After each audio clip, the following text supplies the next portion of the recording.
Hello class. In previous videos you've seen me demonstrate a number of different art materials, but most recently you've seen me work with acrylic paints and emulsion paints, working on top of second-hand objects or objects that would have ordinarily been sent to the tip or hopefully recycled, but certainly waste objects.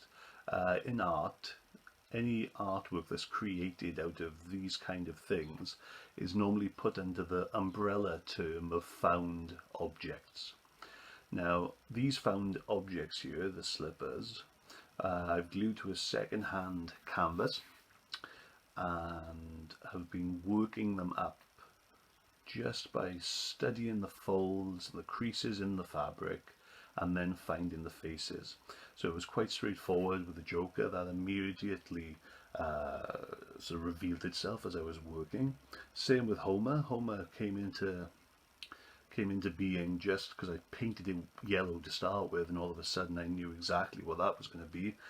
This guy here, or this whatever it is, has been harder to achieve. I wanted them to have a sort of popular culture theme. I wanted the thing to have references to comic book and cartoon stuff, but the one on the end doesn't really link to anything. It doesn't really sort of it just is at the moment. So I don't know if I've got to work on it a little more to make it reference something a little more, or just to keep it as it is. What I do like about these three here is they have a relationship. So that is looking at that, you know. These two are both looking at us. That one with a sense of menace, this one with a sense of just, I don't know, shock, surprise, weirded out. The two on the end now are the ones I'm working on, and they are very, very slow to pull together. I've got this sort of angry what's it here with a bow tie. See, that description sounds more interesting than the actual thing, so I don't know. I will really look at him again. And then this guy was becoming Batman, but the top of the head just won't lend itself to the little bat ears you need to apply. The only thing I can think to do with these two is to add things to it. And that to me is sort of feels like it's failing. You know, the other three came together from finding the faces in the actual found object. Then to take other things and to add things to these seems to be cheating. You know, it seems to be sort of doing things that go against the spirit of the way this work is getting completed. Ultimately, I think I'm going to have to put it away and leave it alone. There comes a point sometimes in your art where you've sort of stumbled onto an idea like they did with this, and you want to develop it, but you hit a block. Now it might be that this afternoon I'll suddenly know what to do with it. It might be a month away I'll know what to do with it. But right now, just putting it away and doing something else is probably the best thing I can do for this. There's no deadlines at the moment. We're all in a sort of lockdown situation.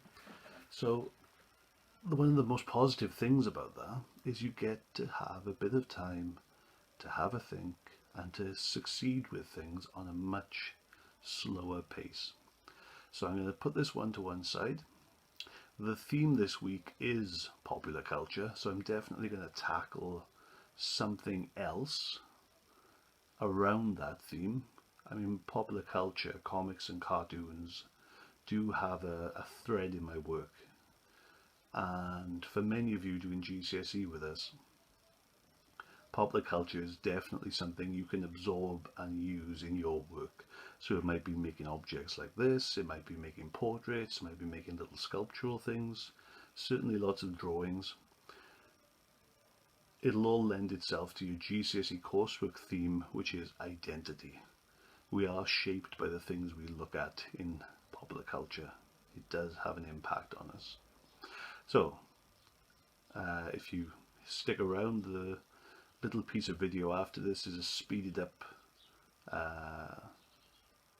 demonstration of me painting the last two things on here.